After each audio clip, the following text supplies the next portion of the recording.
welcome to this week's #Finance Friday. So as winter looms, the days grow shorter and the middle of the year approaches, we realize that the pressure from the first 6 months of the year does weigh heavier than before. So in reaching the halfway point, many people find themselves feeling overworked and overwhelmed with burnout on the horizon. So while mental health is a complicated topic and perhaps a sensitive topic, we have seen the positive impact that addressing mental health in the workplace has had.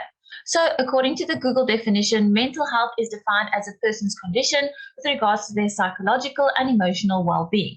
Okay, so as an employer, if you're hiring people are always complicated. They have their own vivid emotions and internal lives. So while you're not ultimately responsible for the emotional health of your employees, it can greatly benefit you as a business to be attentive to your employees. So according to WHO, workplaces that promote mental health and support people with mental disorders are more likely to reduce absenteeism, increase productivity, and benefit from associated economic gains. Since the start of the pandemic in 2020, it has been noted that there has been a 25% increase in the prevalence of anxiety and depression worldwide. So with that being said, let's dive a bit deeper into the problems faced by many businesses today and how you can work together with your staff or your management to overcome those problems in order to increase the productivity and profitability of your workspace. So the WHO is incredibly helpful in showing us which risk factors to pay attention to and how to put practices in place to protect both the staff and the management. So according to the WHO, the highest risk factors to mental health in the workplace are inadequate health and safety policies, poor communication and management practices, limited participation in decision-making or low control over one's area of work, low levels of support for employees, inflexible working hours, and unclear tasks or organizational objectives. So we're going to go through some of these with you and give you some pointers on how to avoid such situations and to rather build a better workplace that promotes health, productivity, and profitability for all. So if we start with inadequate health and safety policies. As a country, South Africa has comprehensive health and safety laws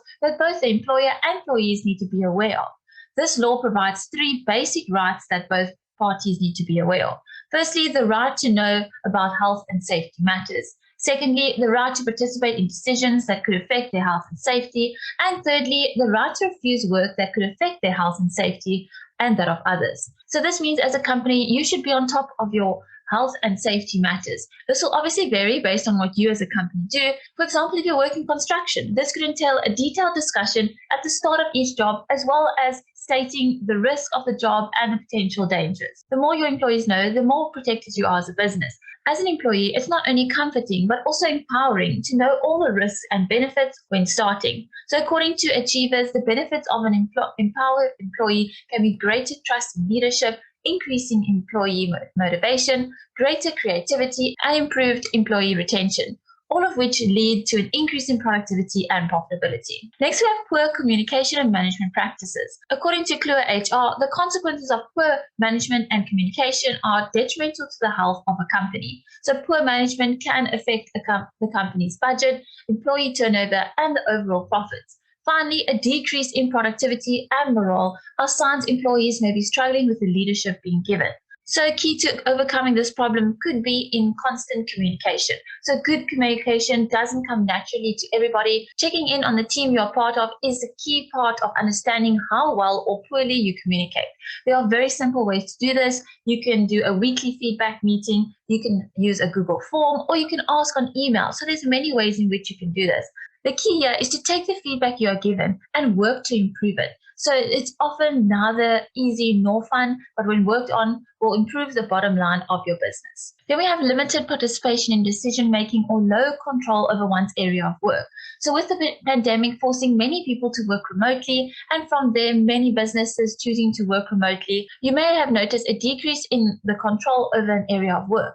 However, if you do find yourself in an office setting, you may find that you struggle with where you are placed. So this can be due to the noise around you, the lack of overabundance of natural light, relationships with colleagues, and really just the general environment. So if these are things that are causing issues for you, it may be time to book a meeting with your HR or management and open this conversation. Bringing employees into meetings that will have an impact on how or what they work on is a very important way of making them feel seen. While they may not necessarily contribute to the discussion, simply being present is often a great way to mitigate the feeling of being pushed or shoved by management. So just take that into consideration. Then low levels of support for employees. So a functional and available HR department is key in giving employees a safe way to find support.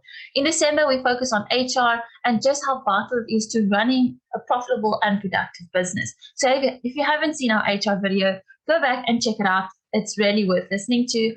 And we'll make sure to link that content so that you can go back and watch it. But to summarize that month into a simple statement, be safe rather than sorry. Always go beyond where you think you need it to. So if we're looking at flexible working hours, this may seem like an odd item to add to the list, but the rigid hours of the past is something that today's workforce finds disempowering or often limiting.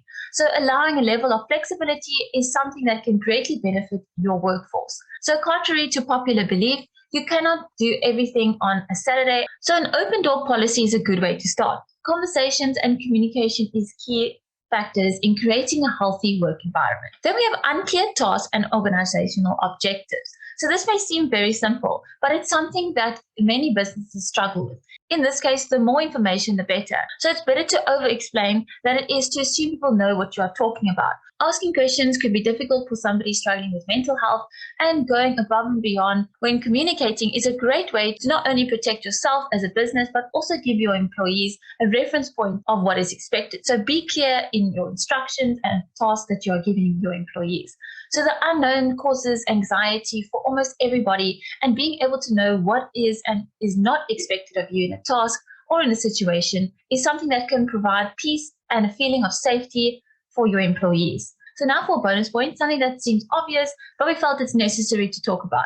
Having a clear and open dialogue with employees who have mental disorders. So it's important to know your employees and know what questions to ask is very helpful as an employer. So something that you could find useful is to have a third neutral party in the conversation to mediate and ensure that your conversation is healthy and productive.